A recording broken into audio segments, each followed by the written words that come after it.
Canuck Sanrio reporting for internet in Space Invaders in Minecraft. Okay, so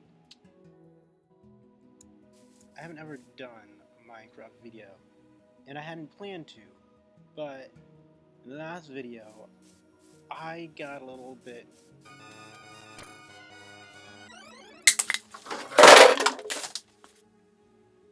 flustered and figured that after a nice long break from recording, I should start up again with something that doesn't make me throw chairs at things that are not chair proof. So, Space Invaders. A while back, I saw one of my favorite Minecrafters upload a parody video in which he made Space Invaders in Minecraft and was subsequently killed by the Space Invaders as they flew off the game board and shot him with lasers to death. So, jump forward, I don't know, about a year and a half later, and the new 1.8 snapshots have made this more than just a parody or custom mod or whatever. And this doesn't even begin to scratch the surface of how incredibly powerful this update is. Now, since I built this prototype all the way back in March, it won't actually shoot lasers at players or curve stomp them to death. But even still, if you die in the game, you die in the game playing the game. And on the off chance that you just decided to hide under one of the houses and just let them go on their way, they will come and find you with their alien magic snowballs of death. That's just how it is in the game of Space Invaders. You win or you die. So how does it do? There are plenty of Minecraft specific channels that can help you understand the commands behind it, but I just want to go over the main mechanics of the game. Just know that in 1.8, you can target any entity with commands as if it were a player. So that includes mobs, items, minecarts, pretty much anything that's not a block. Now, the most important rule of Space Invaders is the invaders' movement.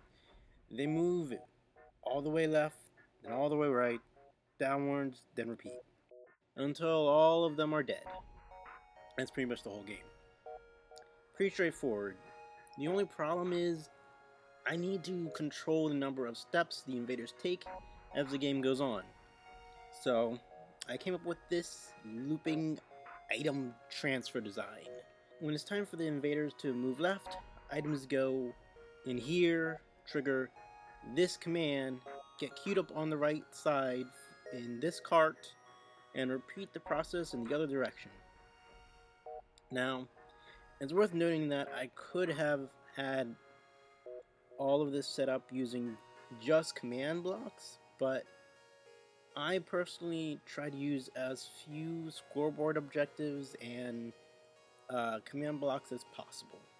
It just kind of gets a little monotonous looking, kind of ruins the magic of Minecraft for me. Just a personal taste. Now, next is the main draw of the game, and maybe the reason why I haven't seen a real Space Invaders in Minecraft yet. Making the rows collapsible, so that when you kill the outermost rows, the inside moves further over to fill in that gap. It took me a while to work out, but simply put, each row has a name, and these command blocks test for if that row is alive. When, say, all of row 2 dies, It looks over to the left to see if row 1 has redstone powered.